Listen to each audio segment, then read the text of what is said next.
Das Totenschiff. Ein Hörspiel von Ernst Schnabel nach dem gleichnamigen Roman von Traven.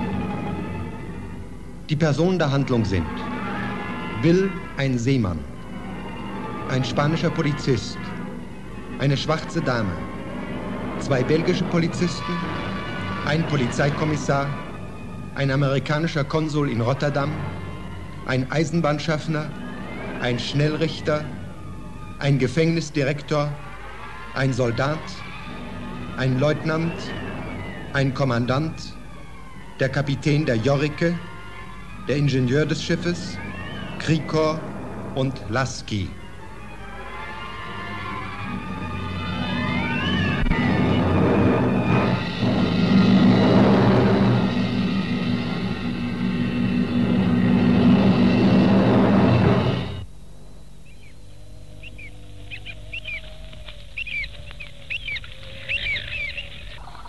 Hoppla! Na du, komm. Bist ein ganz hübscher Kerl, mein Kleiner. Ein halbes Kilo sicherlich. Na, vielleicht auch nicht ganz. Aber 350 Gramm hast du bestimmt. Hau ab! Grüß mir deine Kleine.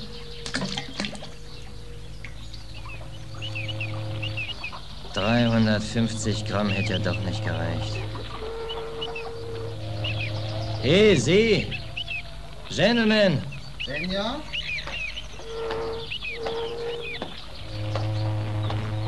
Sagen Sie mir mal, Mister, den wievielten haben wir heute eigentlich? Heute? Ja, heute. Warten Sie mal, Senior. Wir müssen heute den 12., 14., 15. Warten Sie mal. Nee, so genau brauche ich das gar nicht, Mister. Wenn Sie mir wenigstens das Jahr sagen können. Das Jahr? Nur auf den Monat genau kann ich es Ihnen schon sagen. Wir haben Mai. Und das Jahr? 1925 natürlich. Aber warten Sie mal, ich überlege gerade, wir müssen so den 18. oder 19. heute haben. 19. Den 18. oder 19. Mai. 1925. Natürlich 1925. Ich bloß genau wüsste, ob es der 18. oder ob es der 19. ist. Aber das mit dem 1925 wissen Sie genau. Ja, nur den Tag. Da bin ich mir noch nicht ganz sicher. Aber sagen Sie mal, Senior, wussten Sie wirklich nicht, dass wir 1925 haben? Nee, das hatte ich vergessen. Hab schon ein paar Jahre lang nicht mehr gefragt. Ist aber auch egal. Das Mai ist schon wichtiger. Da geht jetzt also der Sommer los. Das ist eine schöne Aussicht. Das ist nämlich wichtig für unser einen. Dann kann man nämlich draußen schlafen. Verstehe. Können Sie das wirklich verstehen? Sie, wo Sie doch Polizist sind? Sind Sie doch, nicht? Jawohl, bin ich, Senior. Und da haben Sie doch nachts ein Bett und im Winter einen Ofen. Allerdings, Senior. Sehen Sie, das habe ich nämlich nicht. Deshalb interessieren mich immer bloß die Monate, ob es Mai ist oder Dezember. Das ist nämlich ein Unterschied. Verstehe, Senior. Aber welches Jahr es ist ganz egal. Meinetwegen kann es 1925 oder 45 oder 65 sein. Gewiss, Senior. Sie brauchen übrigens nicht immer Senior zu mir. Warten Sie mal. Sehen Sie? Na komm mal, Kleiner. Hoppla! Hat ihm schon. Ach Gott. Wieder nicht mehr. Bloß 350. Na, da hast du Schwein gehabt. Hau ab! Ja, sagen Sie, was machen Sie denn eigentlich hier? Aha. Jetzt ist es soweit. Hab ich's doch gewusst. Sie sind ein Polizist, da können Sie wohl nicht anders. Also, was ich mache? Das sehen Sie doch. Ich angle. Ja, aber Sie werfen die Fische ja immer wieder ins Wasser. Das ist wohl verboten hier bei Ihnen in Spanien. Oh nein. Ich verunreinige wohl Ihr Hafenwasser mit meinen Fischen, wie? Aber im Gegenteil, Senior. Hier können Sie reinwerfen, was Sie wollen. Aber, wenn ich fragen darf, Sie fischen wohl bloß zum Spaß, zur Unterhaltung, wissen Sie? Nein. Ich angle, weil ich Hunger habe. Ja, na, aber dann... Das müssen Sie doch zugeben. Die sind doch alle viel zu klein, wenn man richtigen Hunger hat. Da werfe ich sie lieber wieder ins Wasser. Ja, aber dann... Nee, wissen Sie, Mister, ich habe gedacht, Sie würden mich nach ganz was anderem fragen. So? Nach meinen Papieren zum Beispiel. Oh, das besteht doch gar keine Veranlassung. Sie führen sie doch ganz ordentlich auf. Sie angeln hier? Schön. Was soll ich Sie denn da nach Ihren Papieren fragen? Ich habe nämlich keine. Ach nein. Und nun nehmen Sie mich hops, was? Aber nein, Sie führen sie doch ganz ordentlich auf. Doch gar keine Veranlassung. So. Das ist für Sie keine Veranlassung? Da sind Sie aber auch der einzige Polizist, für den das keine Veranlassung ist. Da hätten Sie mal Ihre Kollegen in Holland und Belgien und Frankreich sehen sollen. Aber sagen Sie, das ist doch wohl sehr schlimm. Keine Papiere? Das muss doch furchtbar sein. Das kann ich Ihnen sagen. Da haben Sie aber mal ganz genau recht. Und ob das furchtbar ist. Aber wo haben Sie denn Ihre Papiere gelassen? Tja. Was sind Sie denn eigentlich für ein Landsmann? Yankee. Yankee? Ja, warum fahren Sie denn da nicht heim und lassen sich neue geben? Glauben Sie, dass mir einer welche gibt? Aber natürlich. In Ihrem Heimatland. Haben Sie gedacht, Kuchen. Kein Mensch gibt mir welche. Die kennen mich gar nicht. Wissen Sie, was die mir gesagt haben? Es gäbe mich gar nicht. Die wollen nicht mal glauben, dass ich geboren bin. So ist das. Jawohl, so ist das. Werden Sie mal glauben. Was machen Sie denn nun? Tja, das ist gar nicht so einfach. Das will ich aber glauben.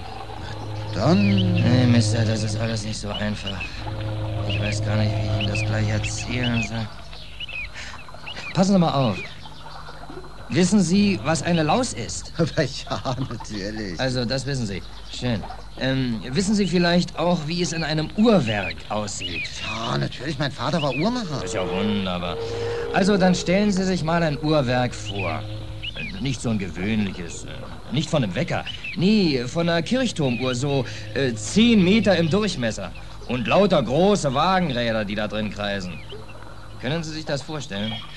Ja, natürlich. Gut. Nun denken Sie sich mal auf einem von diesen Rädern, auf dem größten vielleicht, da wohnt eine Laus. Nein, das ist ja unmöglich. Da wohnen doch keine Läuse drauf. Die Räder werden doch dauernd gereinigt. Sie sollen sich das ja bloß mal vorstellen. Ach so. Also, auf dem größten Rad, da wohnt eine Laus. Und eines Tages schläft die Laus ein. Das Rad macht einen Ruck und die Laus fällt runter. Na, da ist nichts zu lachen, mein Lieber, gar nichts zu lachen. Das ist nämlich eine furchtbare Situation für so eine Laus. Da sitzt sie nämlich nur zwischen den Rädern. Und die Räder drehen sich, dass der Laus Hören und Sehen vergeht. Und sie muss hin und her springen, damit sie nicht totgequetscht wird von den Rädern. Und hat keine ruhige Minute mehr im Leben. Donner, das ist entsetzlich. Und ob das entsetzlich ist, furchtbar ist das, einfach furchtbar. So geht mir's nämlich. Seit 4 Jahren. Ach, Sie sind auch Uhrmacher, Senior. Nee, ich bin Seemann. Aber von dem Rad bin ich runtergefallen. Verstehen Sie?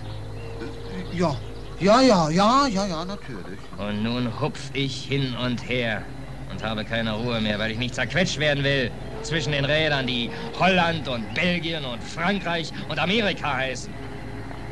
Aber raufkommen kann ich auch nicht mehr. Ach, und dabei haben Sie Ihre Papiere verloren. Na ja, doch. Wenn Sie keine Papiere mehr haben, dann dürfen Sie nicht mehr auf das Rad drauf. Müssen hupfen. Madonna. Ja, wo war das denn? Wo ich meine Papiere verloren habe? In Antwerpen. Aber wie konnte das passieren? Ich bin eingeschlafen. Das habe ich Ihnen doch alles schon gesagt. Ach, und dabei hat man sie Ihnen weggenommen. Nee, nicht weggenommen. Passen Sie mal auf. Ich will Ihnen das mal ganz genau erzählen. Ich war auf der Tuscaloosa.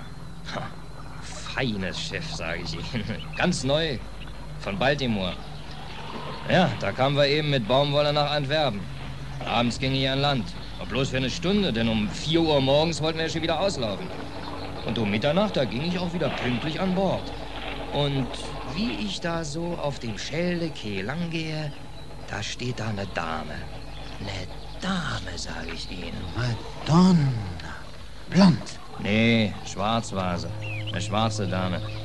Ich gehe da so an ihr vorbei und, naja, auf einmal muss ich husten.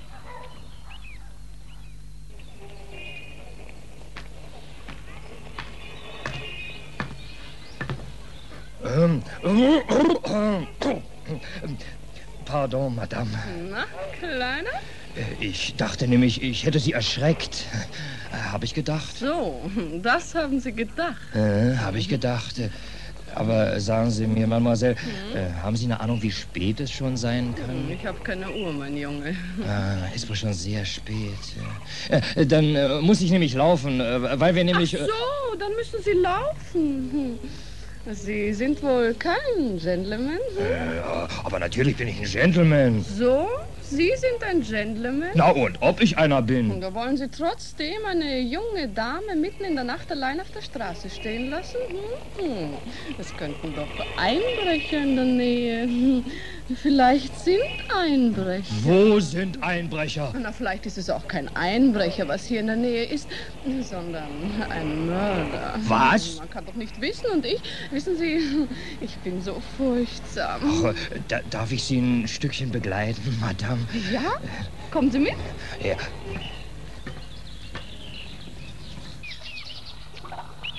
Sehen Sie, Mister? So kam das. Das mit der schwarzen Dame, ja, ich verstehe. Und können Sie sich an die Laus von vorhin erinnern? Aber gewiss. Sehen Sie, so war das. Die Laus schlief ein, das heißt, ich schlief ein. Und dann...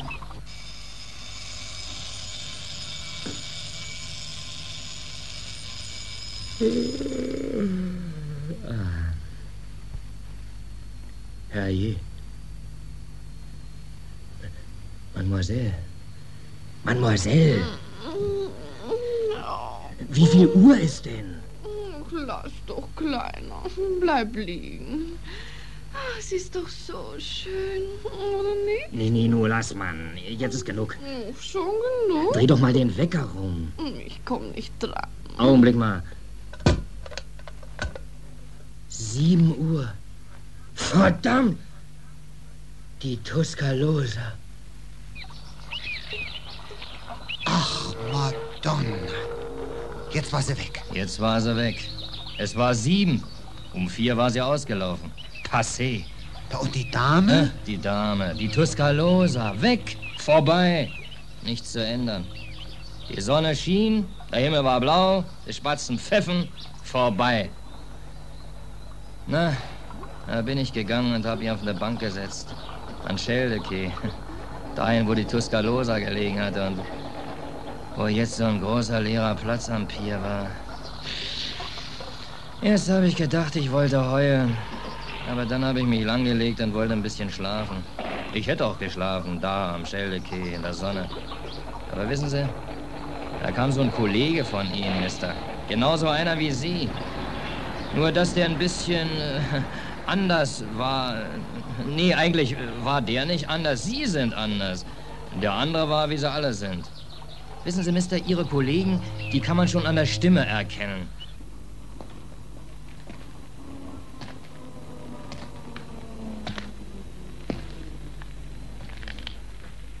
Hey, Holla! Ja, Sie. Wer? Ich? Wer denn sonst? Was machen Sie denn hier? Erzähl sie doch. Ich liege auf der Bank und warte. Werden Sie nicht frech? Haben wir kein Nachtpartie gehabt? Wo haben Sie geschlafen heute Nacht? Ja, was Sie auch alles wissen wollen. Bei einer Dame habe ich geschlafen. Sie sind Engländer, nicht wahr? Nee, Yankee. Aha, als Amerikaner. Yes. Nun lassen Sie mich in Ruhe. Möchte mit Ihnen nichts zu tun haben. Aber ich mit Ihnen. Ich bin von der Polizei. Da haben Sie aber Schwein. Das ist ein guter Job. Haben Sie Sorgen oder was wollen Sie von mir? Sie sind Seemann, was? Yes, old man. Haben Sie einen Posten für mich? Wie heißt Ihr Schiff? Tuscaloosa. Die ist doch heute Morgen rausgegangen. Um 4. Was Sie auch alles wissen? Sie dachten wohl, das wäre eine Neuigkeit für mich. Zeigen Sie mir Ihre Papiere. Was denn für Papiere? Na, Ihr Pass oder so. Habe ich Na, nicht. dann Ihr Seefahrtsbuch. Mein was? Mein... Ach, du liebes bisschen. Dann zeigen Sie schon her. Mein Seefahrtsbuch.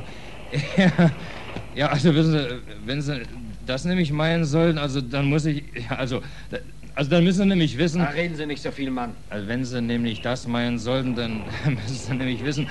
Das ist heute Morgen in See gestochen. Glock 4. Na, kommen Sie mal zur Sache, Mann. Was heißt den See gestochen? Mit der Tuscaloosa. Ah. Na, dann kommen Sie mal mit. Wieso denn?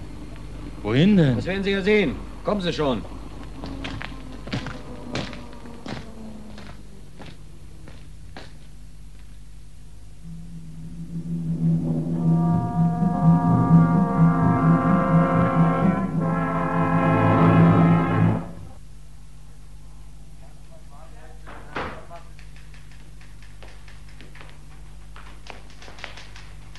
Sie heißen? Bill Gabel. Wozu wollen Sie denn das eigentlich wissen? Sie wollen also nicht. Gut. Ihre Staatsangehörigkeit? USA. Beweise? Was denn für Beweise? Na, Ihre Papiere. Das habe ich Ihrem Herrn doch da schon... Ohne Ausweispapiere. Na, haben Sie was gefunden, Straten? Nein, Herr Kommissar, ist nicht drin. Wo denn drin? Wir haben bloß mal nachgesehen, ob Sie in unserer Sammlung sind. In unserem Verbrecheralbum. Sie denken wohl, ich wäre ein Verbrecher? Lassen wir das. Dann sagen Sie mir mal, was wollen Sie denn jetzt machen? Ich? Oh, wissen Sie, Herr Kommissar, das weiß ich auch noch nicht so genau. Wollen Sie gerne nach Frankreich? Ich? Nee, wieso? Nach Deutschland? Nach Deutschland? Nee. Also nach Holland? Ja, wieso denn? Na, irgendwo müssen Sie doch bleiben, Mann. Ja, wissen Sie, Herr Kommissar, mir wäre es am liebsten, ich bliebe hier. Aber uns wäre das nicht so lieb. Ach so. Ja, warum denn nicht? Ich habe Ihnen doch gar nichts getan. Stellen Sie sich doch nicht so an, Mann. Sie haben keine Papiere, kein Mensch weiß, wer Sie sind, was Sie für einer sind. Na, das sehen Sie doch. Na eben. Und nun möchten wir hier in Belgien nicht gerne die Verantwortung für Sie übernehmen. Deshalb werden Sie jetzt nach Holland reisen. Das heißt, wenn Ihnen Frankreich oder Deutschland nicht lieber sind. Nee, nicht nach Deutschland. Also nach Holland. Straten? Mag aber die Holländer gar nicht. Das ist mir ganz egal, ob Sie die Holländer mögen oder nicht. Machen Sie das gefälligst mit den Holländern ab. In Frankreich wären Sie am besten aufgehoben gewesen. Aber da wollen Sie ja nicht hin. Nach Deutschland auch nicht. Das ist Ihnen anscheinend nicht gut genug. Jetzt gehen Sie nach Holland, damit basta. Eine andere Grenze haben wir nicht. Ihretwegen schaffen wir uns auch keine neue an. Aber warum denn über der Grenze? Na, sollen wir Sie vielleicht lieber in die Nordsee schmeißen? Nee. Na also. Wissen Sie, Herr Kommissar, wenn es nach mir ginge, dann bliebe ich am liebsten hier in Antwerpen. Es geht aber nicht nach Ihnen. Das wäre mir aber wirklich das Liebste. Aber uns nicht. Wir wollen nichts mit Ihnen zu tun haben. Mann, kapieren Sie denn das nicht? Warum denn bloß nicht? Weil keiner weiß, wer Sie sind. Wissen Sie was? Für uns gibt es Sie überhaupt nicht. Sie haben keine Papiere. Wer weiß, wer Sie sind? Kurz, für uns belgische Behörden gibt es Sie überhaupt nicht. Und wenn es Sie dennoch geben sollte, dann bitte nicht bei uns. So. Da bin ich für Sie wohl bloß so eine Art Gespenst. Ja, richtig, Mann. So eine Art Gespenst, ganz richtig. Und bloß weil die Tuscolosa rausgegangen ist? Nee, sondern weil Sie keine Papiere mehr haben. Keinen beglaubigten Namen, keine Staatsangehörigkeit. Sehen Sie zu, dass Sie wieder Papiere kriegen und wieder ein richtiger Mensch werden. Bis dahin sind Sie jedenfalls für uns nicht vorhanden. Verstehen Sie? Die Welt hat ihre Ordnung. Sie ist in Staaten aufgeteilt. Und wer zu keinem Staat gehört, wer nicht beweisen kann, dass er zu einem gehört, der gehört nicht in die Welt. Erst kommt der Staat, dann kommen Sie. Aber sagen Sie, Herr Kommissar, ich dachte immer, der Staat wäre für die Menschen da und nicht umgekehrt. Nun werden Sie nicht noch frech. Straten. Herr Kommissar? Bringen Sie den Kerl an die Grenze, Sie wissen Bescheid. Und Sie lassen sich nicht wieder in Belgien sehen, verstanden? Sonst sperren wir Sie ein und schmeißen den Schlüssel weg. Also los, Straten. Jawohl, Herr Kommissar. Kommen Sie mit. Ich? Ja, Sie. Nee, ich will ja gar nicht weg. Hier haben Sie nichts zu wollen. Lassen Sie mich los! Keine 10 Pferde bringen mich nach Holland! Das werden wir ja sehen.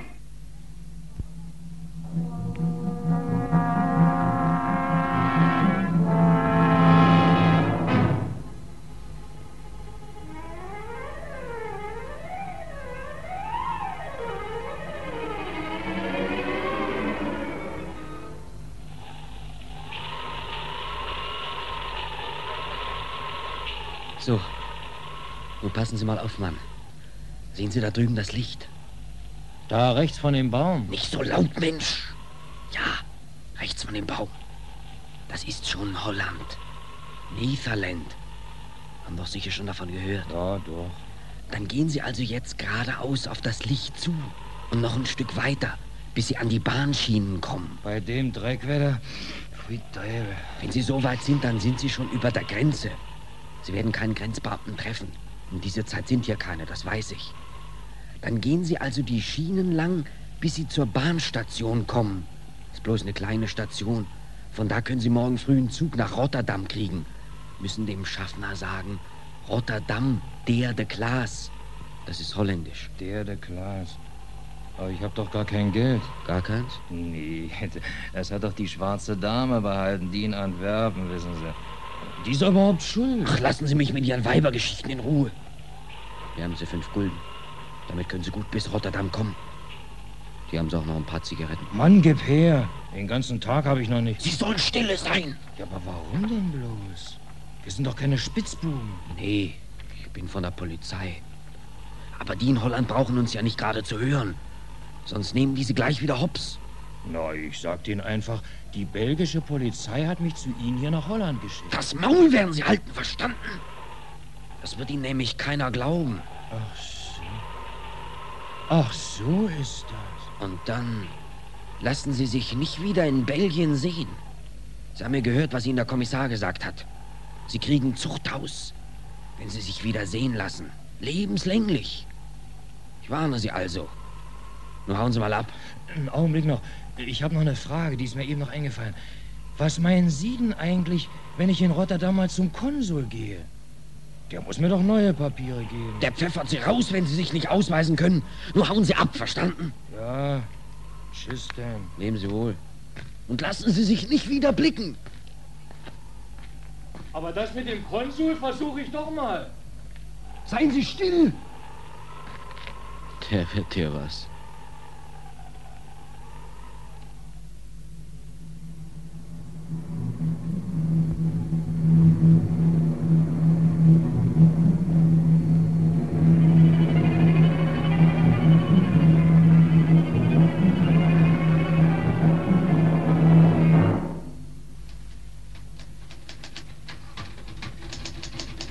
Wo haben Sie denn Ihr Seefahrtsbuch?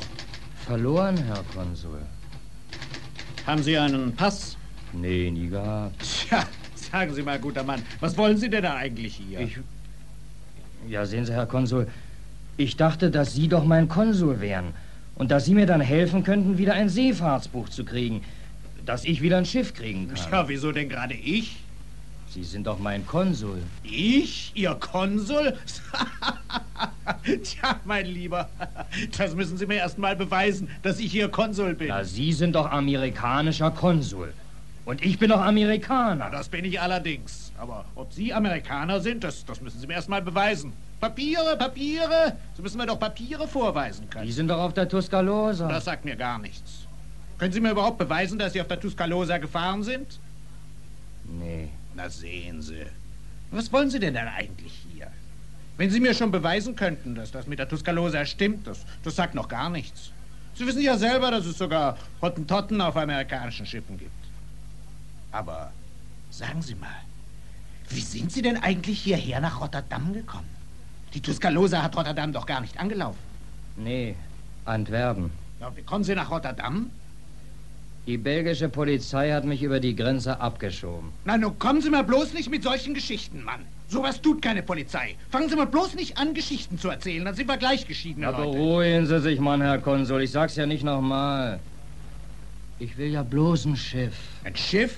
Ohne Papiere ein Schiff? Und da kommen Sie zu mir? Aber wo soll ich denn die Papiere herbekommen, wenn Sie mir keine geben? Was geht denn mich das an, wo Sie Ihre Papiere herkriegen? Könnte ja jeder kommen. Hätten Sie eben besser aufpassen müssen. Na, Herr Konsul, ich glaube, ich bin nicht der Erste, der seine Papiere verloren hat. Da haben schon ganz andere Leute ihre... Richtig, aber die hatten auch Geld, mein Lieber.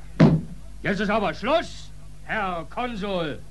Aufs Geld kommt's also an. Gott, wer hat denn was von Geld gesagt? Das waren eben andere Leute als Sie. Leute, die sich ausweisen konnten, die zu Hause hatten, eine richtige Adresse. Leute, die ein Gewicht im Staat dachten. Und mit mir, da können Sie keinen Staat machen, was? Na, ist schon gut, Herr Konsul. Ist schon gut. Nun missverstehen Sie doch nicht immer gleich alles. Ich verstehe Sie schon ganz gut, Herr Konsul. Sie werden schon wieder ein Schiff kriegen, Mann. Kopf hoch. Wird schon alles wieder gut werden. Ja. Haben Sie noch Geld, Mann? Woher denn? Na, sehen Sie. Hätten Sie mir doch gleich sagen können. Hier, damit Sie mal wieder was in den Leib kriegen und ein Bett heute Abend. Danke, Herr Konsul. Aber lassen Sie sich raten, Mann. Erzählen Sie nie mehr solche Geschichten von der Polizei. Die hält den Staat aufrecht, die hält Ordnung. Die macht keine dunklen Geschäfte, schiebt keinen über die Grenze ab. Verstehen Sie?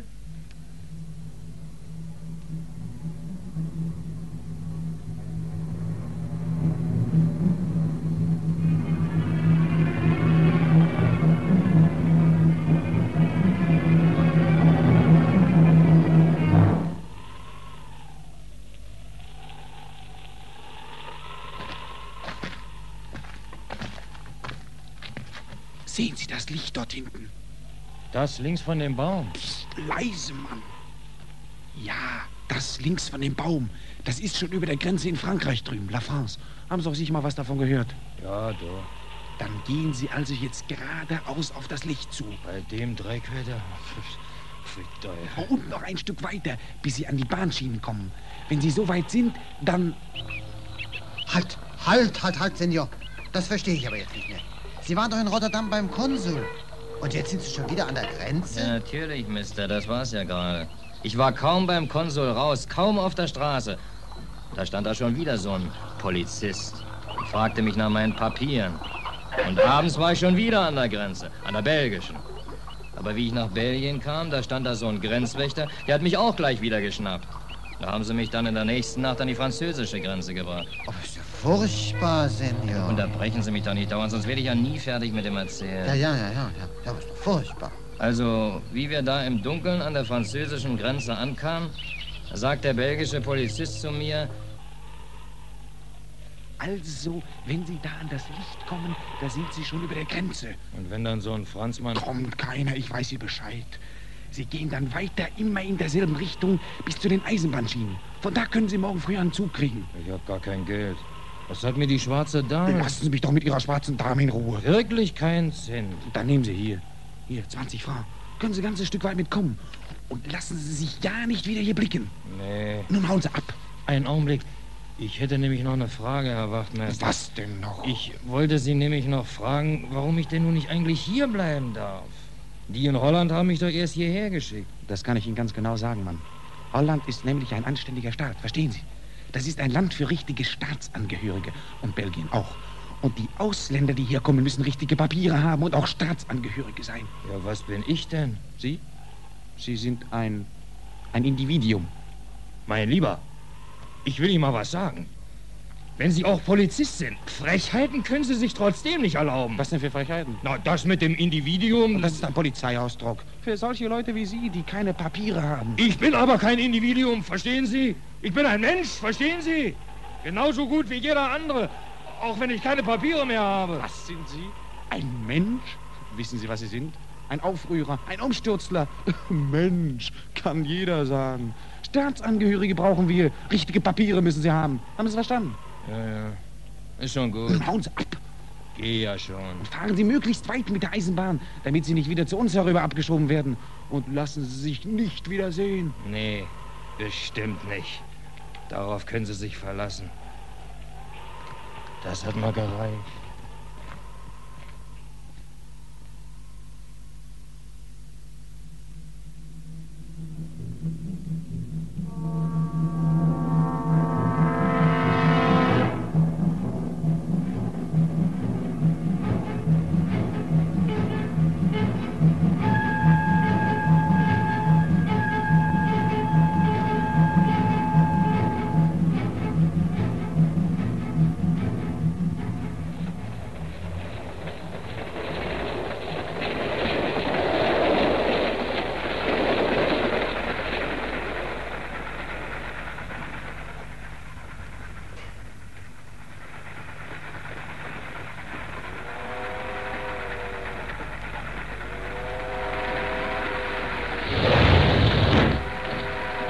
Fahrkarten bitte.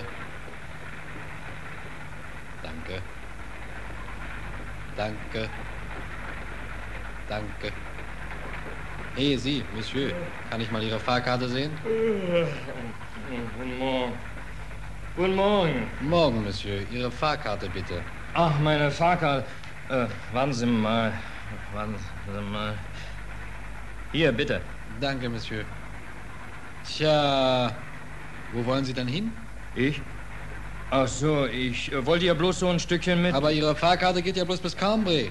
Cambrai? Ja, da wollte ich hin. Ja, mir mal ansehen. Da sind wir ja aber schon lange drüber raus. Nächste Station ist schon Paris. Ach, du liebes bisschen. Das muss ich ja direkt verschlafen haben. Paris? Ja, Paris. Herrgott, Paris. Ach, wissen Sie was, lieber Herr? Das ist vielleicht gar nicht so schlimm. Paris ist doch interessanter als Cambrai. Dann werde ich mir eben Paris ein bisschen angucken. Das können Sie natürlich. Nachlösung kostet 61 Francs. Hören Sie, lieber Herr. Das ist aber keine Kleinigkeit. 61 Franken. Ist aber auch eine ganz schöne Strecke. Also 61 Franken, wenn ich bitten darf. So viel habe ich doch gar nicht mehr bei mir. Das habe ich mir gedacht. Nicht? Das kann man sich aber auch leicht denken, dass nicht jeder Mensch so einfach 61 Franken alle Tage mit sich fährt. Was machen wir da? Gibt es denn nicht eine Möglichkeit? Einen Ausgleich? Ich meine, eine Art der Verrechnung. Na, da brauchen Sie keine Bange zu haben. Da haben wir schon eine Art Ausgleich. Verrechnen wir schon. Kommen Sie mit.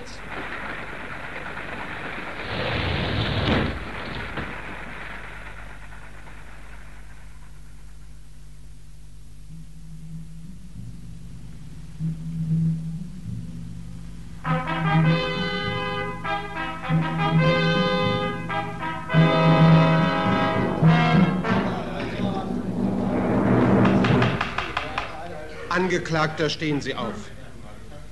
Im Namen der Französischen Republik bestrafe ich Sie wegen Eisenbahnbetruges zu 10 Tagen Gefängnis. Haben Sie Einwände, Angeklagter? Nee, Einwände nicht. Abführen. Der Nächste.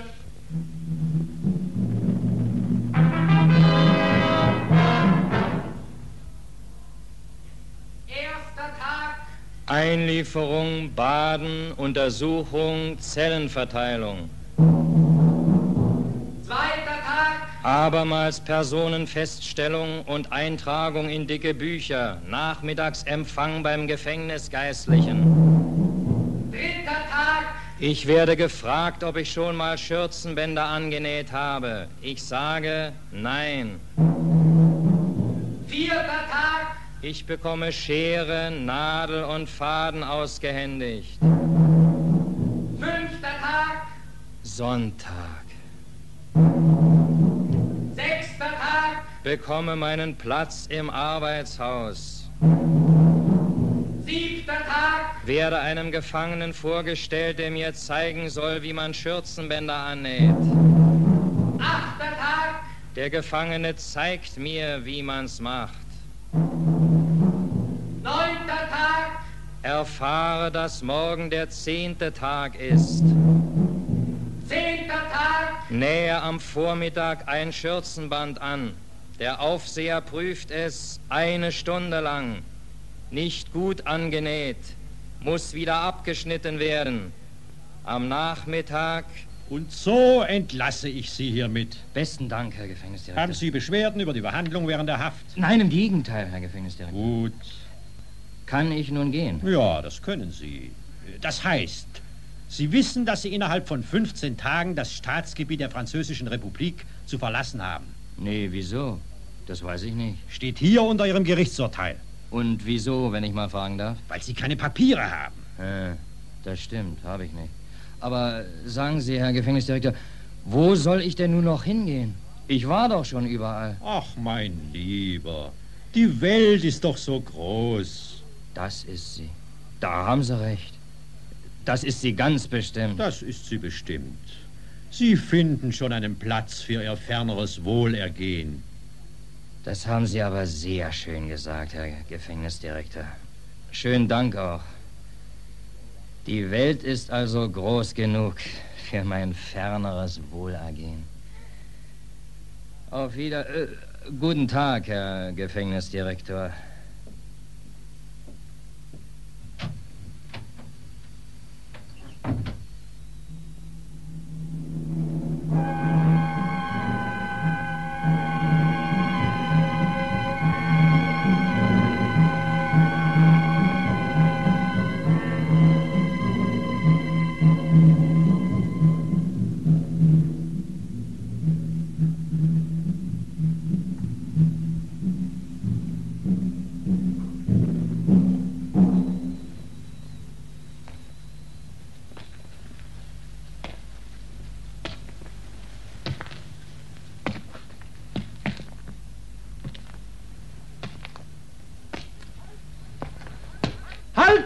Stehen bleiben! Joi. Sie haben aber einen richtigen Schreck eingejagt, Herr Oberst. Ich bin Sergeant. Nicht so ungut. Sagen Sie mal, Herr Sergeant, wie heißen denn die Berge da vor uns? Das sind die Pyrenäen. Was Sie nicht sagen. Was machen Sie hier? Ich bin Tourist. Haben Sie die Schilder nicht gesehen? Was denn für Schilder? Da am Straßenrand. Nee. Papiere? Tja, mein lieber Herr. Mitkommen zur Wache. Schon wieder.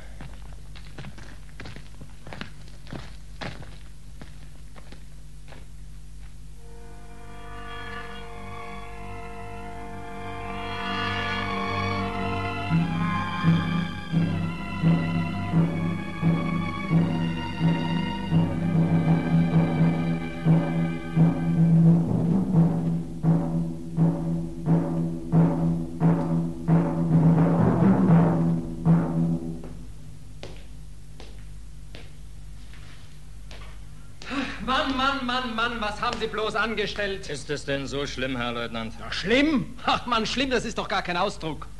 Haben Sie denn die Schilder nicht gesehen? Nee, Herr Leutnant. Was soll denn draufgestanden haben? Na, sagen Sie mal, was auf den Schildern steht, Morris. Festungsgebiet. Und dann klein drunter: Wer innerhalb des Festungsgebietes angetroffen wird, wird gemäß § 281b ohne Verhandlung innerhalb 24 Stunden standrechtlich erschossen. Dann wieder groß: Der Kommandant. Donnerwetter. Hören Sie mal, das ist aber ein Ding. Das ist aber ein bisschen doll gleich, was? Und sagen Sie, Herr Leutnant, der ist auch noch in Kraft, der Paragraph 218. 281b. 281b. Auch noch B, man soll es nicht glauben. Natürlich ist er noch in Kraft. Hier steht's ja, hier im zweiten Absatz. Innerhalb 24 Stunden standrechtlich. Und da lässt sich gar nichts dran machen? Nichts. Nun ist heute auch noch Sonntag. Ach, da schießen Sie wohl nicht. Sonntags. Doch, das hat nichts zu sagen. Aber der Kommandant kommt erst Montag früh wieder und da muss ich es machen lassen. Nun wissen Sie, Herr Leutnant, das ist mir wirklich egal, wer das machen lässt. Ja, aber mir ist's nicht egal. Ich habe sowas noch nicht gemacht. Nee, habe ich auch noch nicht mitgemacht. Ist ja furchtbar. Rauchen Sie wenigstens? Ja. Bitte. Danke, Herr Leutnant. Und haben Sie Hunger? Und wie? Das können Sie mir glauben. Sie ahnen gar nicht, was man an seinem letzten Tag für einen Hunger hat. Na, Sie haben aber Nerven, Mann. Das ist doch kein Spaß. Um Gottes Willen, Herr Leutnant, Spaß? Nee, das darf kein Spaß sein, das mit dem Essen. Ich habe nämlich wirklich Hunger. Maurice, bringen Sie dem Mann was zu essen. Jawohl, Herr Leutnant.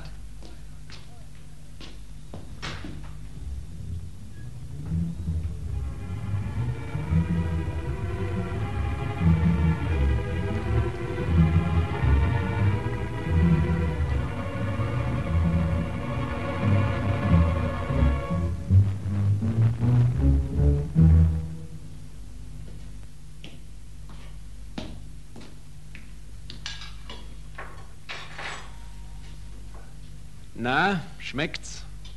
Hallo, Herr Leutnant. Direkt delikat. Hab mein Leben lang noch nicht so gegessen.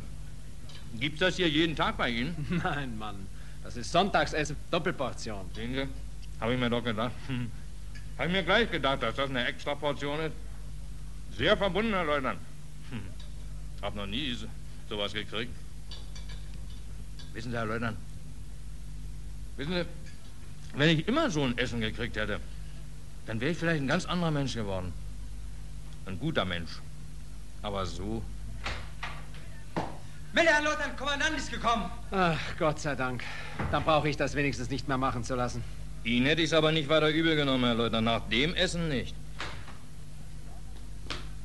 Leutnant Carpentier meldet sich als wachhabender Offizier. Besondere Vorkommnisse dieser Mann hier. Sie sind das also. Jawohl, Herr Kommandant. Ich bin das. Was sagen Sie mir, Sie Unglücksmensch? Wie kommen Sie bloß hierher? Tja, Herr Kommandant, das muss eine Fügung gewesen sein. Hat wohl so sein sollen. Sie sind Holländer, nicht wahr? Nein, ich bin Deutscher. Bosch. Und waren Offizier in der deutschen Armee? Nee. Ich war den ganzen Krieg im Gefängnis. Wegen Spionage? Nein, sondern weil die Deutschen glaubten, ich würde nicht erlauben, dass sie Krieg machen. Hätten Sie denn das verhindern können? In Deutschland wenigstens haben sie das geglaubt. In welchem Gefängnis haben Sie denn da gesessen?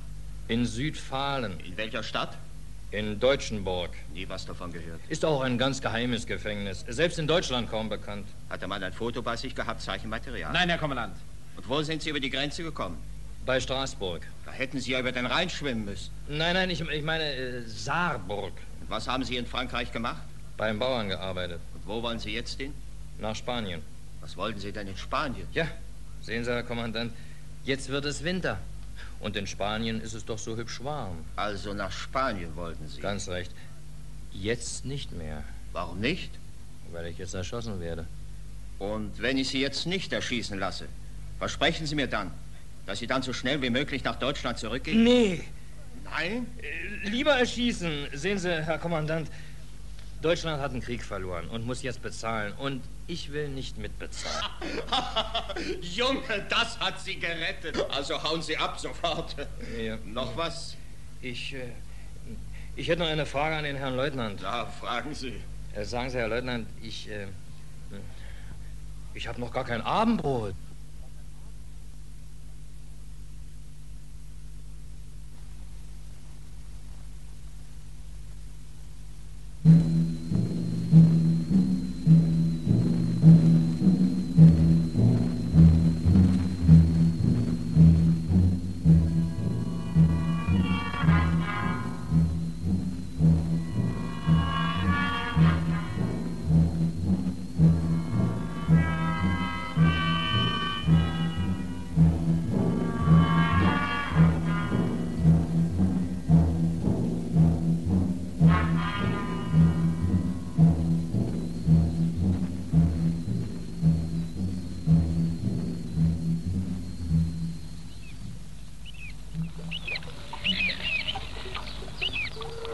So kam ich nach Spanien.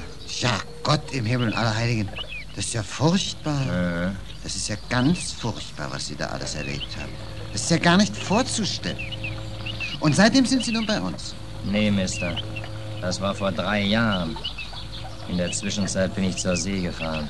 Ach, da haben Sie also Ihre Papiere doch noch wiederbekommen. Nee, ohne Papiere.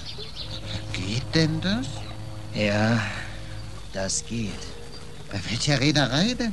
Bei gar keiner Reederei. Das ist eine ganz besondere Sorte von Schiffen. Ach so, da gibt's besondere Schiffe für Seeleute ohne Papiere. Ja, da gibt's so eine besondere Sorte. Und jetzt machen Sie sozusagen Urlaub. Urlaub. Kann man auch so nennen.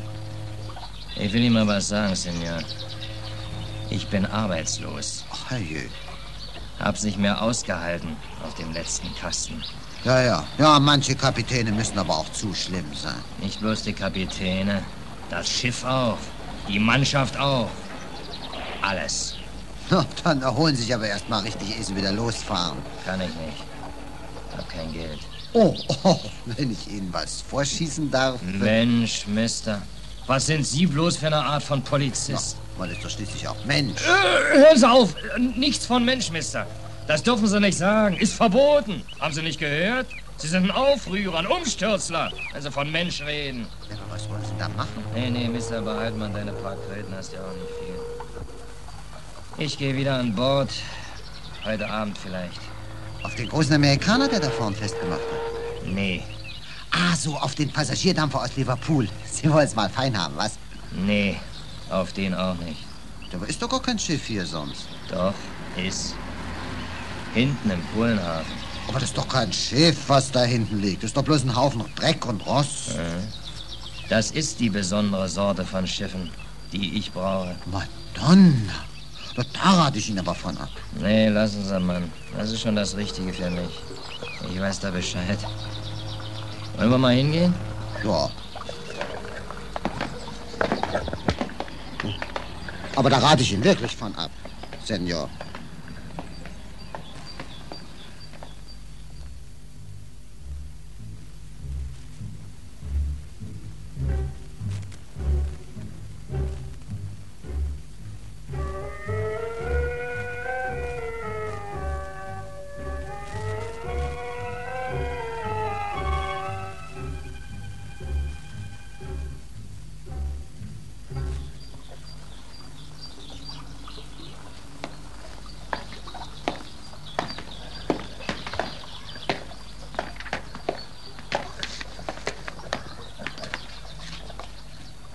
Da ist er.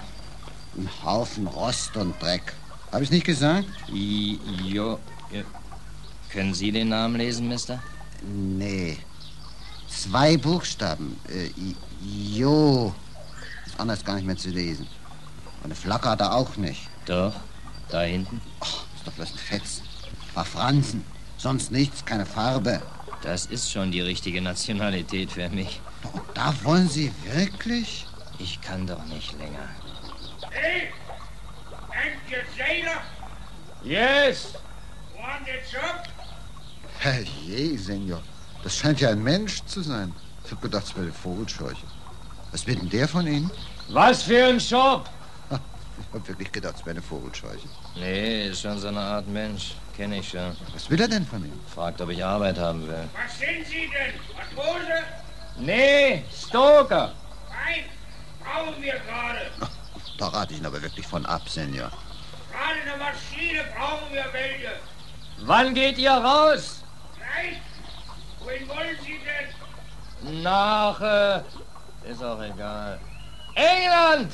Haben Sie aber Schwein? Wir haben ein Stück Gut für Liverpool an Bord. Sie können doch anmustern. Lassen Sie mal, lieber Senior. Was zahlt ihr denn? Englisch Geld. Und das Essen? Reichlich. Dann muss ich wohl. Lassen Sie lieber, Senior. Ich rate Ihnen ab. Geht nicht, Mister. Tschüss. Wir sehen uns schon noch mal wieder. Lassen Sie doch lieber. Ja, was ist? Ich komm schon. Und lassen Sie sich das gut gehen, Mister. Geht gleich los. Ja, ich komm schon. Und tschüss, Mister. Tschüss, Senor Marinero.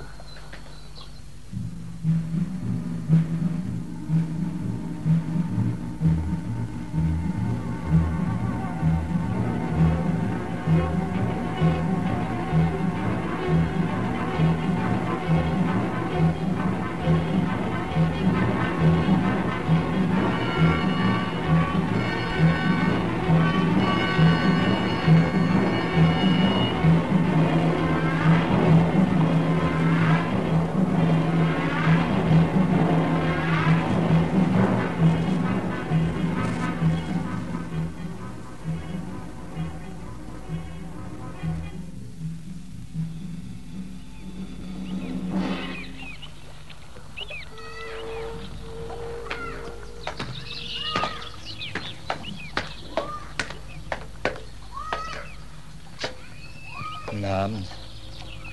Mister... Guten Abend. Kennen mich wohl nicht mehr. Sie? Woher? Senor!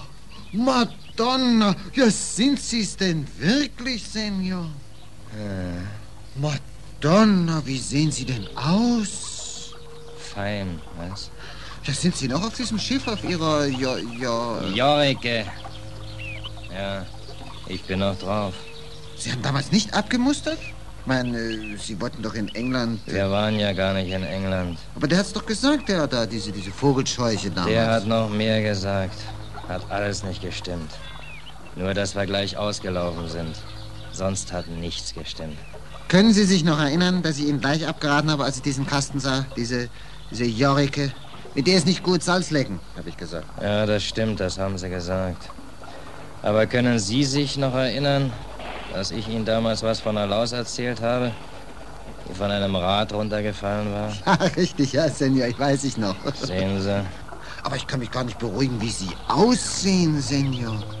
Haut und Knochen und nur noch Fetzen auf dem Leib. Ja, ist ein Elend. Ja, wollen Sie nur hier an Land bleiben? Wo denn? Ja, wo liegt denn Ihr Schiff? Hinten. Wieder im Kohlenhafen. Aber ich will Ihnen was sagen, Mister. Wenn Sie ein paar Pesiden locker haben sollten, dann komme ich gleich mal wieder und wir heben eins zusammen. Ja? Jetzt muss ich nämlich noch mal an Bord. Ja, hab ich ja. Da gehen wir doch darüber in die Kneipe da. Ja, ist gut. Ich komm nach.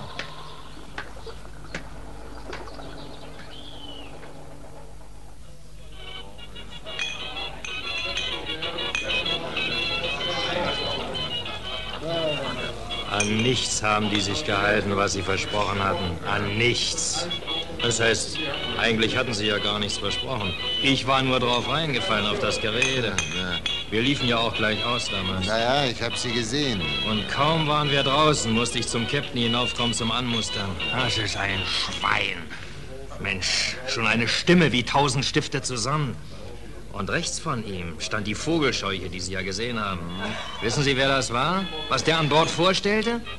Das war der zweite Ingenieur. Ingenieur nennt sich sowas. Der stand neben dem Alten und guckte ihm über die Schulter, wie der meine Personalien in die Musterrolle schrieb.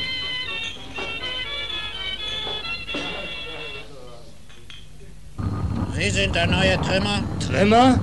Nein, ich bin Heizer. Von Heizer habe ich nichts gesagt, Captain. Das ist richtig. Aber ich habe gefragt und Sie haben mich ja geantwortet. Ja, was ist denn das nun, Mr. Dills? Ich denke, ist alles in Ordnung. Ich will sofort aussteigen, Captain. Ich denke nicht daran, als Trimmer zu fahren. Also das können Sie doch Ich nicht... werde mich bei der Hafenpolizei beschweren. Sie haben versucht, mich zu Shanghaien. Wer hat Sie Shanghai? Ich? Das ist eine unverschämte Lüge. Mr. Dills, damit will ich nichts zu tun haben. Das haben Sie auszubaden. Ich habe gesagt, wir brauchten noch Maschinenpersonal. Richtig, das haben Sie gesagt. Und gehören Trimmer nicht zum Maschinenpersonal? Allerdings, aber ich habe... Dann ist also alles in Ordnung. Dann hätten Sie ihm Heizer sagen müssen. Können wir also schreiben? Wie heißen Sie? Pip-Pip.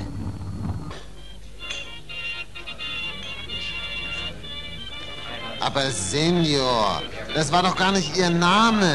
Sie heißen doch Bill. Ich wollte diesem Schwein doch nicht meinen guten Namen sagen. Nationalitäten? Ägypten. Ägypten.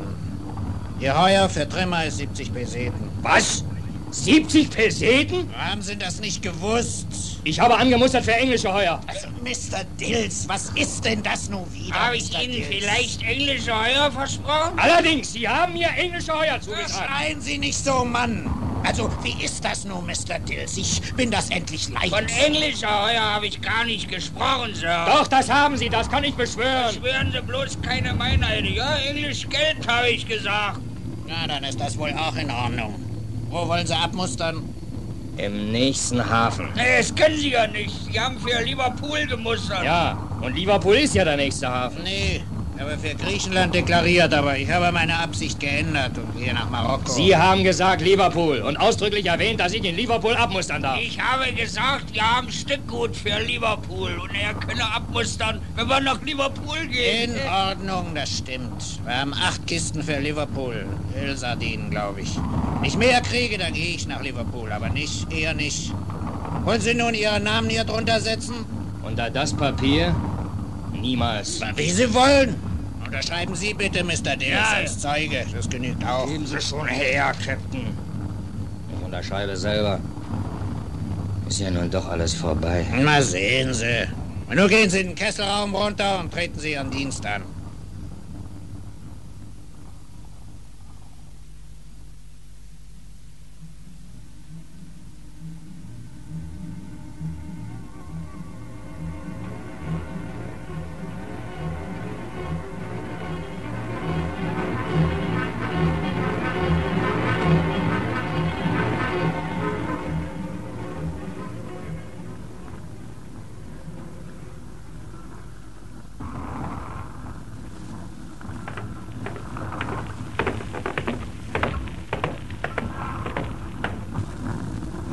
Bist du der Heizer?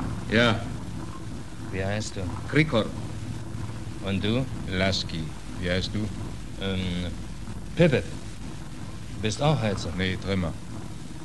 Ist es schlimm hier? Wirst du ja sehen.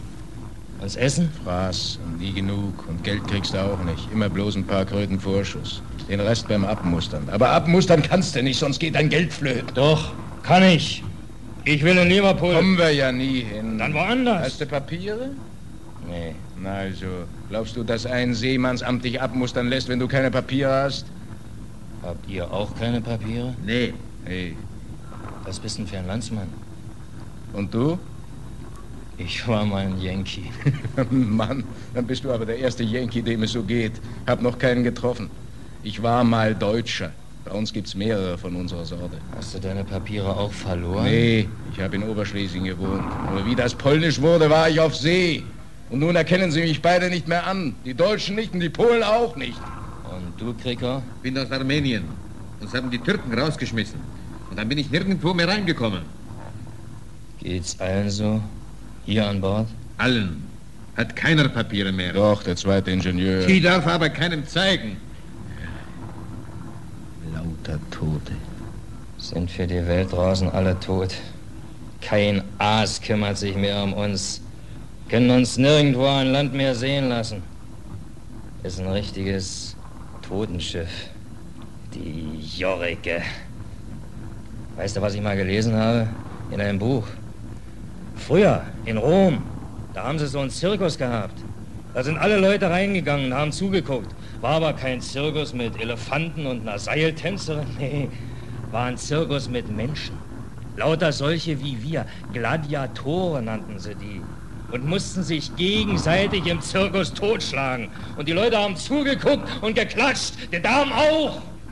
Aber bei uns guckt keiner zu. Die gucken alle weg.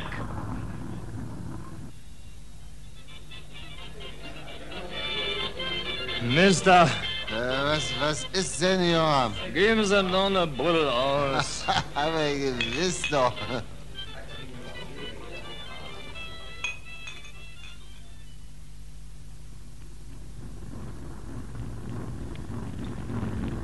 Du, Lasky, ich hab Hunger. Du auch? Ich auch. Lasky? Ich will dir mal was sagen, Lasky. Was denn? Weißt du, was für eine Ladung wir im Raum haben? Nee, ist ja verschlossen. Hab aufgemacht. Weißt du, was drin ist? Nee, was denn? Kisten. Hab 2 aufgemacht. Was waren drin? Konserven. In beiden. So? Ich habe ein paar Dosen mitgebracht. Zeig mal. Warte mal, hier steht's ja drauf. Warte mal, ich gehe mal unter das Licht.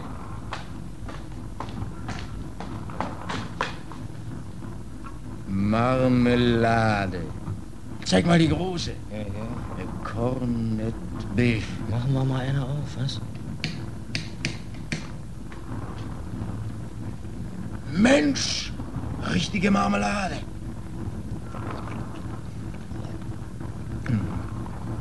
Mensch, prima. War ein guter Gedanke von mir, was? Lasky, weißt du was? Das Zeug schmeckt aber komisch. So nach Stauferfett. Die Kerne sind auch noch drin. Ne? Du, warte mal. Du, das sind doch keine Kerne. Warte mal. Du, Lasky, guck mal her. Weißt du, was das ist? Na, was denn? Patronen sind das. Für ein Browning. Kannst du sehen? Das ist aber ein Ding. Mach die andere auch mal auf.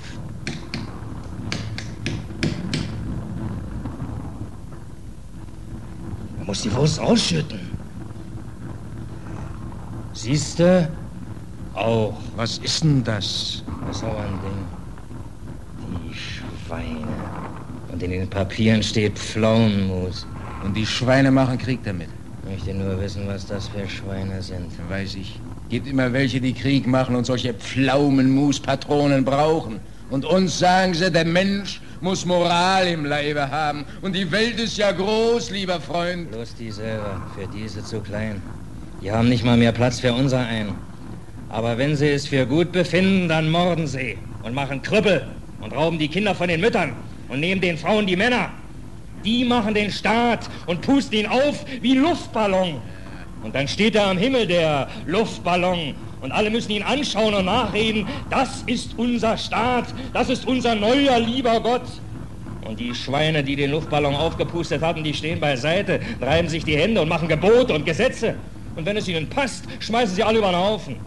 Und wenn sich einer wundert, dann nehmen sie ihre bunten Fahnen und wedeln den Leuten vor den Nasen rum, bis ihnen ganz schwindelig wird und sie sagen, das muss so sein.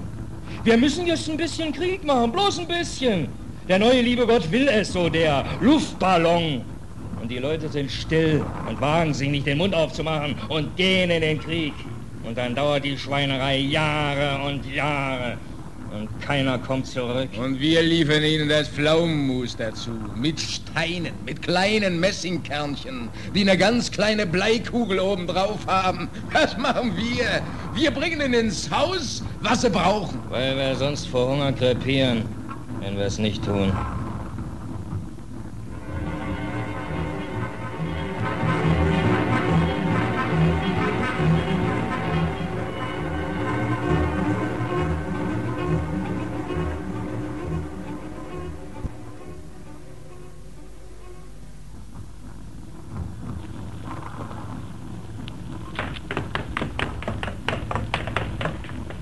Lasky! Hä? Ich war mal oben. Die Küste ist zu sehen. Berge? Ja, ziemlich hoch. Das ist Marokko. Und eine ganze Menge Segel sind zu sehen, so kleine, wie die Araber haben. Die werden wohl kommen und sich die Ladung holen. Das Pflaumenmus mit Kernen. Und wenn ein Wachschiff kommt? Kommt keins, ist nie eins gekommen. Und wenn eins kommt? Der Alte lässt sich nicht kriegen. Die sind aber schneller als wir, die Wachboote. Trotzdem. Und wenn es schießt? Dann schießt es eben. Und wir? Denkst du denn, dass du so schnell von hier unten rauskommst, wo alles so verbaut ist? Das ist dem Alten doch egal. Und wenn sie den Alten dann kriegen? Das ist dem Räder doch egal. Der hat die Jorike schon ganz schön versichert, kannst mir glauben. Wo wohnt denn der Räder? Weiß ich nicht, weiß kein Mensch. Der muss doch irgendwo sitzen. Sicher, im Clubsessel.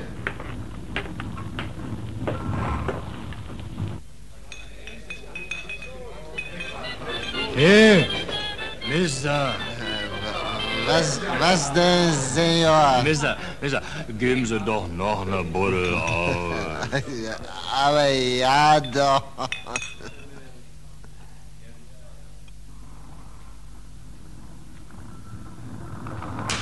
Lasky!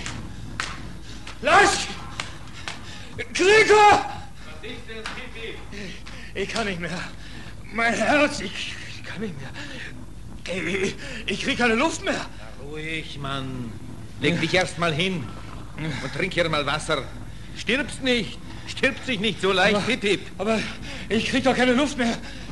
Ruhig, du musst dich nicht so aufregen. Musst ruhig sein. Machst doch nicht schlapp, wir helfen dir doch, wenn du schlapp machst. Der Lasky und ich. Wir sind doch keine von die Gladiators, die sich totschlagen, damit die anderen was zum Lachen haben. Ich geh mal rauf, Pip. Hol was zu trinken, ich muss mal Luft holen. Ja, geh mal zu. Der Lasky soll mal auf die Feuer aufpassen. Ist gut.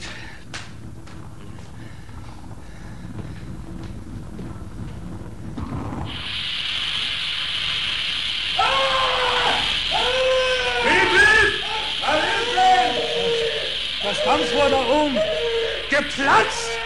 Lasky! Kriko! Was ist denn? Der Kriko, der ist gerade da oben, hörst du? Wo denn? Oben vorm Schrott, hörst du nicht? Stell doch ab! Wo ist denn das Ventil? Ich mach selber. Du bist ja nicht zu sehen vor lauter Dampf. Gib mal einen Engländer.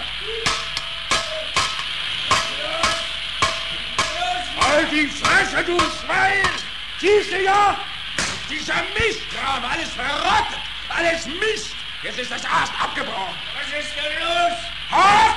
Du Hund, sonst ich schmeiße dich ins Feuer. Du Hund, wenn ich runterkomme. Was ist denn? Deine Schuld, alles verrottet. Du Hund! Hilfe!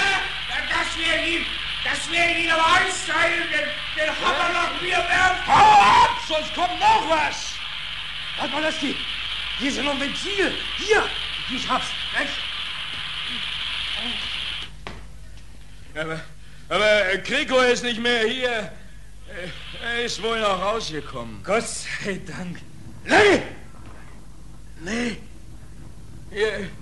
Hier ist er. Hier liegt er. Gregor!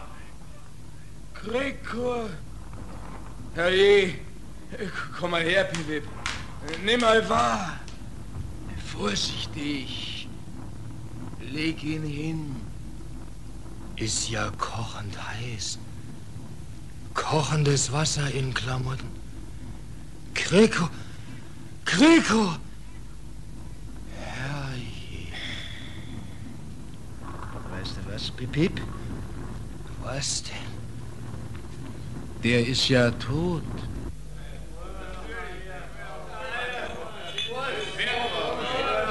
Mister! Was denn, Senor? Mister, was meinen Sie denn? Was essen? Gehen Sie noch eine Bulle aus? Ja, Senor, gleich. Ja, aber das ist ja, da können Sie doch nicht bleiben, das ist ja die Hölle. Da können Sie doch nicht bleiben, Senor. Bleib ich auch. Aber da gehen Sie doch vor die Hunde. Wir gehen vor die Hunde. Das geht doch nicht. Wissen Sie noch die Laus, von der ich Ihnen mal erzählt habe? Ja, ich weiß noch, Senor. Die viel von dem Rat. Von dem Rat. Die kommt nun nie mehr raus. Aber das muss doch mal ein Ende haben. Ein Ende. Aber wie denn? Gibt ja noch mehr Dampfrohre, die platzen. Da dürfen Sie doch gar nicht mehr dran denken. Denke ich auch gar nicht. Braucht ja gar kein Dampfrohr zu sein. Aber da müssen doch mal runter, Senior. Sie können doch da nicht bleiben auf der Joike. Auf der Joike bleibe ich auch nicht mehr. Nein, dürfen Sie auch nicht, Senior. Einmal gehen wir runter, Mister. Wissen Sie, was schlechtes Wetter ist? Regen? Nicht bloß Regen, Sturm, Taifun. Wissen Sie da was von?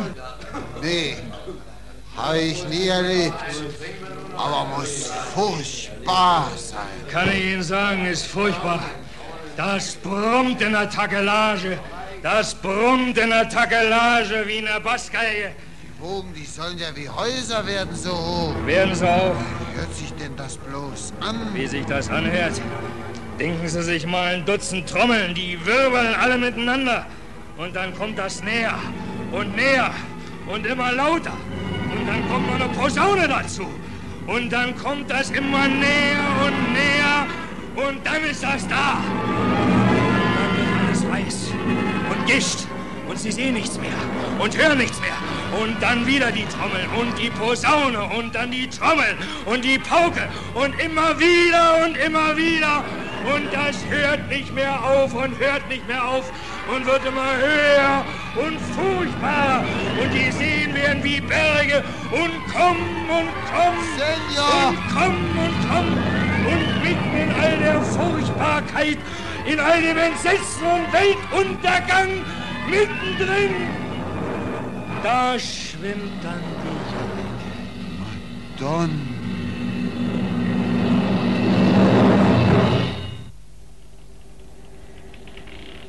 Lasky? Hm? Das ist aber ein Wetter, Lasky. Was denkst du denn, Lasky? Ja, das ist ein Wetter. Lasky? Ja. Mensch, Lasky. Jetzt weht's schon 48 Stunden so. Ja. Und an Deck sieht's aus. Ich war mal oben. Alles zerschlagen und über Bord. Nichts mehr. Das glatte Deck. Hm? Nur die Luken noch. Alles glatt sonst. Ob sie das noch lange macht? Ich weiß nicht. Ist auch egal. Die Luken. Das halten die Luken nämlich nicht mehr lange aus. Glaube ich nicht, Lasky. Ist egal. Aber wenn das die Luken nicht mehr aushalten...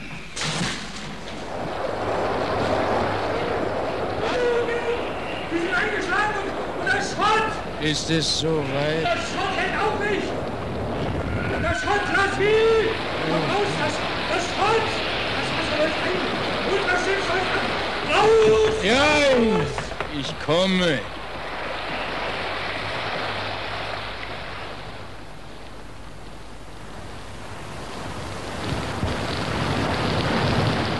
Pipi! Wo bist du? Hier! Lasky! Wart mal, Pipi! Kann dich nicht sehen! Ja! Ich warte! Da bist du. Komm, das macht die nicht mehr lange. Bist du hier? Lasky! Ja, Pipi, hier! Gut! Halt dich fest! Lasky! Wo sind denn die anderen? Kein gesehen, die sind wohl! Was ist denn das, worauf wir liegen? Das Kartenhaus doch. Von der Joike. Die Joike. Nur ist sie weg. Und die anderen auch. Ich glaube.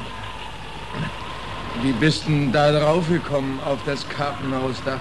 Weiß ich auch nicht. Schoss auf einmal neben mir aus dem Wasser. Gut, dass du mich draufgezogen hast. Pipi! Pipi, wo bist du denn? Da!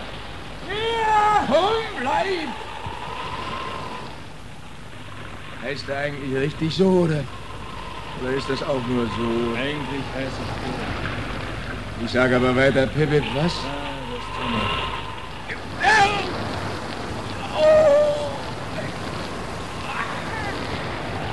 Ich glaube, ich habe den Arm gebrochen, Pipip. Ich kann nicht mehr lange festhalten. Warte mal, ich bind dich fest. Ist besser so? Ja, ist besser. Du, ich glaube, der Krieger hat's besser gehabt. Bei dem ist schnell gegangen. Ja. Und glaub es flaut ab, Pipip.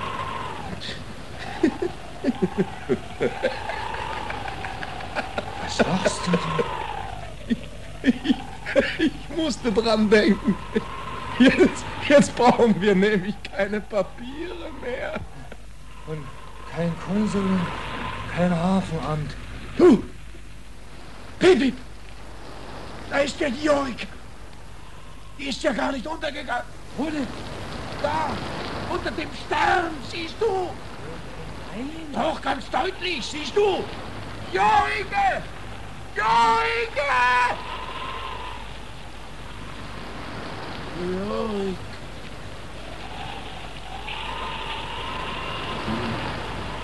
Wenn wenigstens nicht Nacht wäre. Musst ruhig sein, Lasky. Sonst verlierst du zu viel Kraft. Die brauchen wir zum Festhalten. Festhalten? Gut, fest. Ich mag nicht sterben, Pipip. Oh, Pipip, wenn auch alles bloß elend und dreckig. Ich atme noch. Ich atme doch noch. Ich mag nicht.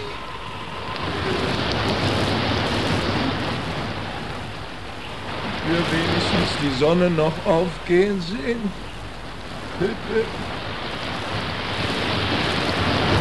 Hey, Freund! Lasky! Da! Lasky! Lasky!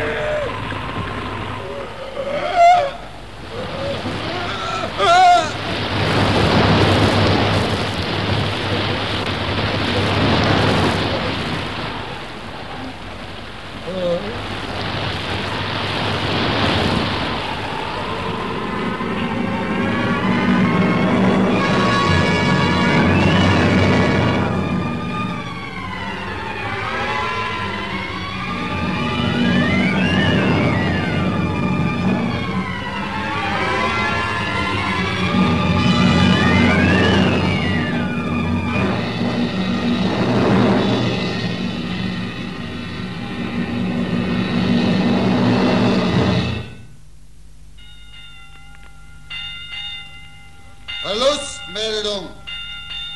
Der Dampfer Jorike ist seit dem 18. März überfällig und wird als verschollen erklärt. Forderungen sind beim Hafenamt Zimmer 342 einzureichen. Der Hafenkapitän.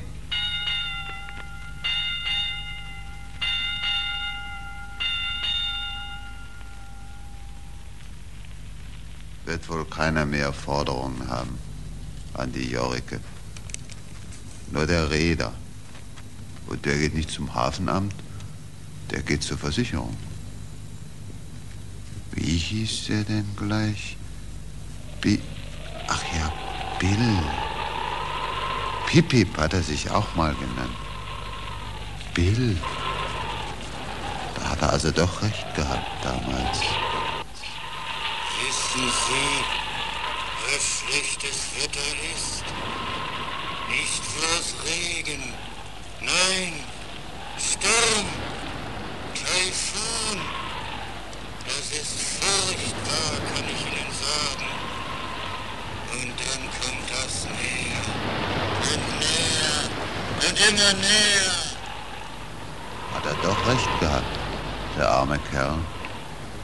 Wissen Sie noch, die Laus, von der ich Ihnen mal erzählt habe? Die Laus, die vom Rad fiel. Ich weiß noch, die fiel vom Rad. Ich hab's ihm doch gesagt, er sollte nicht auf diese Jorike gehen. Es ging wohl nicht anders. Die armen Kerls sind doch eigentlich auch Menschen.